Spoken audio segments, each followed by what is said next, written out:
Alrighty, welcome back. And we're going to take a bit of a new tack here.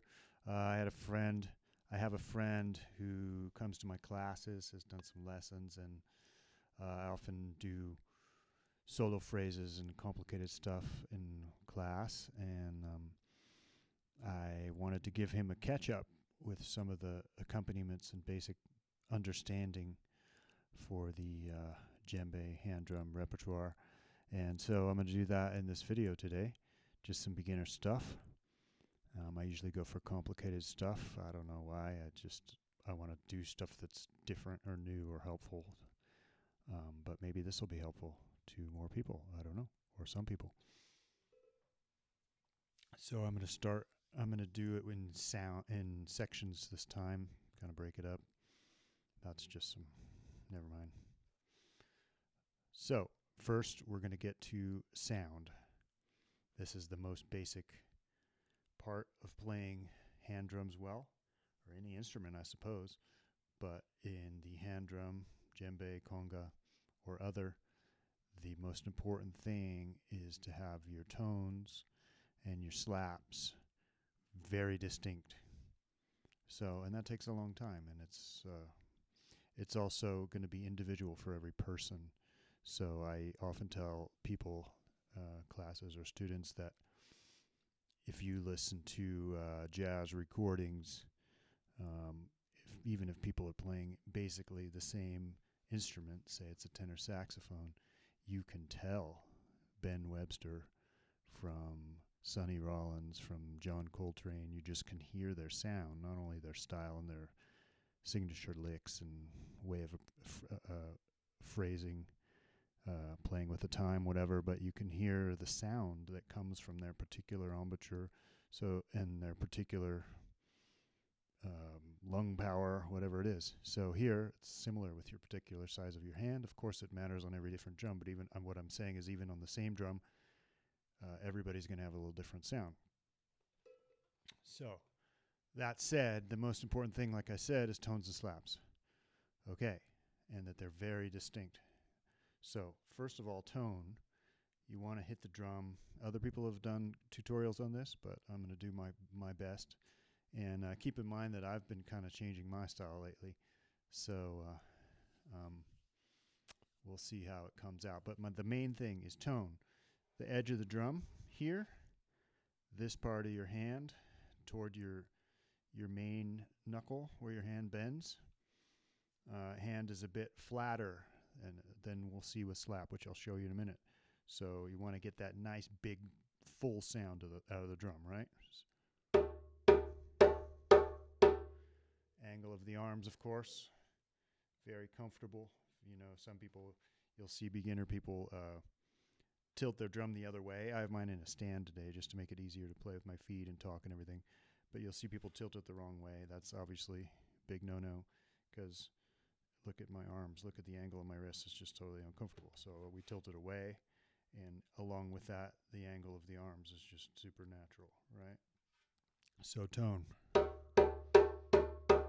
You want to be able to do it in both hands. Your non-dominant hand will often give you more trouble. Sometimes it's better. But if one hand sounds good, try and have it teach the other. Like think very mindfully, very carefully. Like, how am I hitting the drum? What sound does it make? What sound do I want to make? Because that's, to me, the key. And the language analogy applies as it does in so many aspects of music. When you go to speak or you hear a sound, even if it's from a foreign language, if you go to recreate it, you have that connection between your mind and your various parts of your speaking apparatus that you can usually just do it. And it's because you know what you want and you know how to work your equipment. So you have to develop that between your mind and your hand. I know I want a big full tone or a slap or a bass, whatever it is, and you just do it. But in the doing takes a lot of work, just like babies take a lot of work to make sound with their mouth. Both hands, okay? So next is the slap. Slap. If you hang your hand down and just let it hang there, just let it be there, you'll notice that it's not flat. I doubt it's flat. it's curved like that. That's how my hand feels when it's natural. It's relaxed. And so that curve in the slap allows you to hit more in this part of the drum with the ends of your fingers, which gives a more snappy, slappy tone. It kind of brings out the overtone of the drum, you know. So there are different styles. There's like closed up far into the drum. There's way back here with your fingers separate. What I said is I've been working on a different approach, which is kind of more fingers separate, more loose for the slap. But that's down the road. But that's what I'm probably going to be showing you, okay?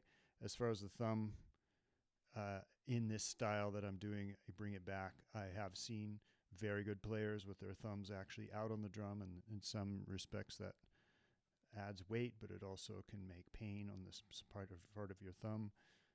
And if you can manage to be really loose and have it be back here, that's probably going to be your best starting point, especially for djembe. Okay, so slap.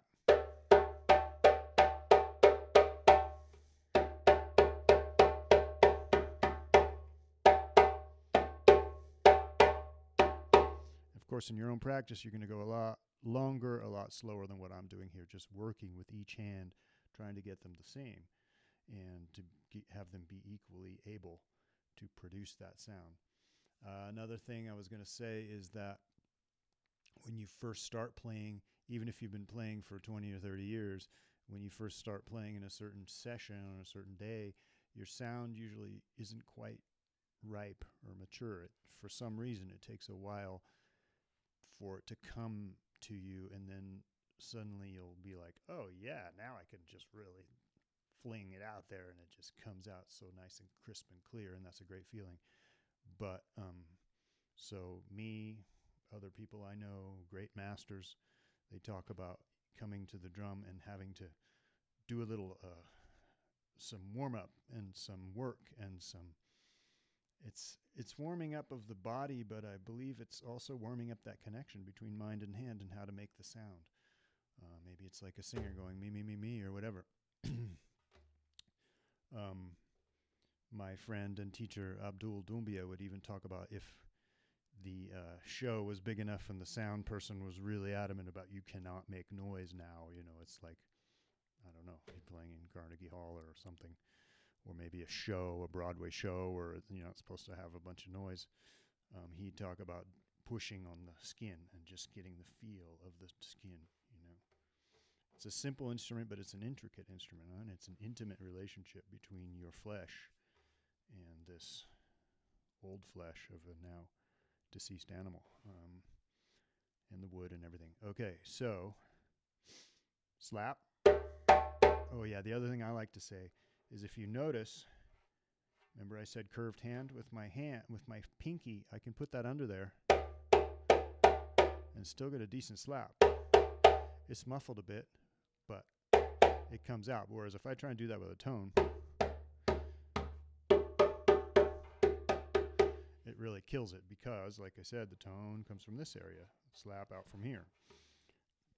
That's my approach. That's my experience. If you have a different experience, then please put it in the comments. Okay. So that's our basic primer on sounds. Again, you just got to work and work and work. Try both hands. Try different combinations. Try all kinds of stuff, and get it freer. Next, we're going to talk about hand movement and dexterity. Okay, so we want to talk about moving around, having some facility with making the tones and slaps. Oh, I forgot to mention bass too. Everybody should know bass. This is for the previous section, but bass, flat hand in the middle. You don't always have to go all the way out to the middle, especially if you have a giant drum.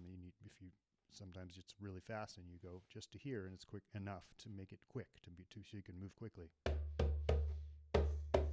But flat hand, drop it, get it off there so you don't kill it. Okay, so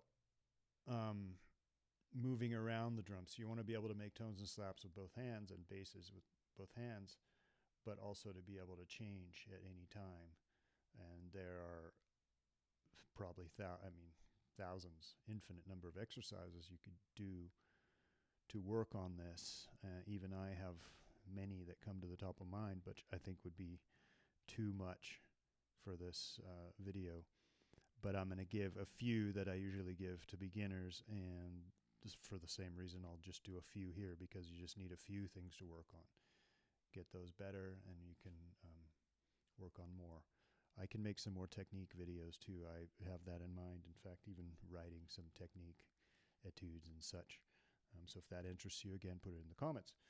So one of the exercises I really like to do is 8 tones, 8 slaps, 8 basses, 8 slaps, start over.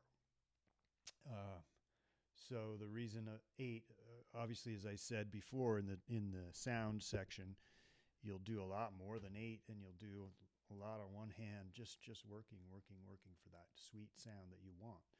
But once you get there, or you want to do something a little more in rhythm, a little more continuous, then 8 is a pretty good number because it gives you time to really sink into each sound.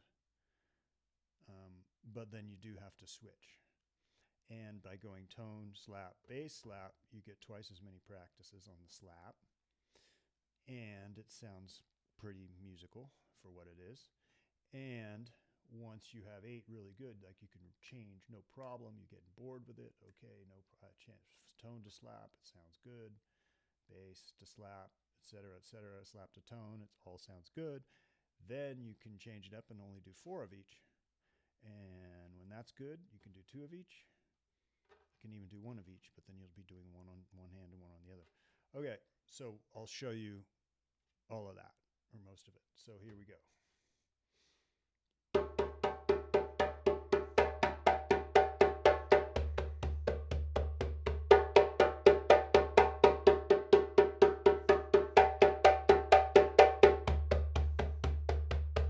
Now I'll switch.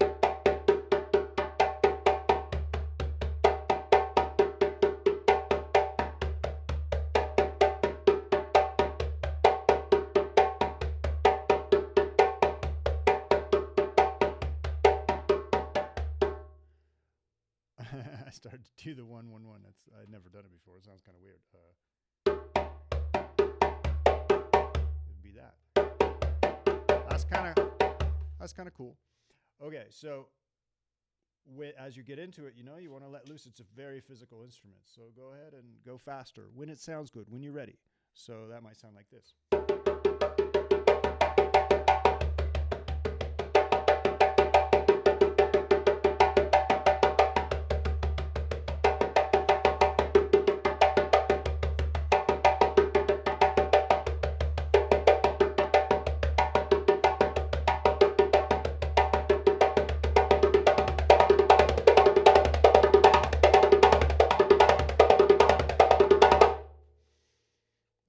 Whatever, let loose. Like I said, get yourself loose. That's the main thing, loose.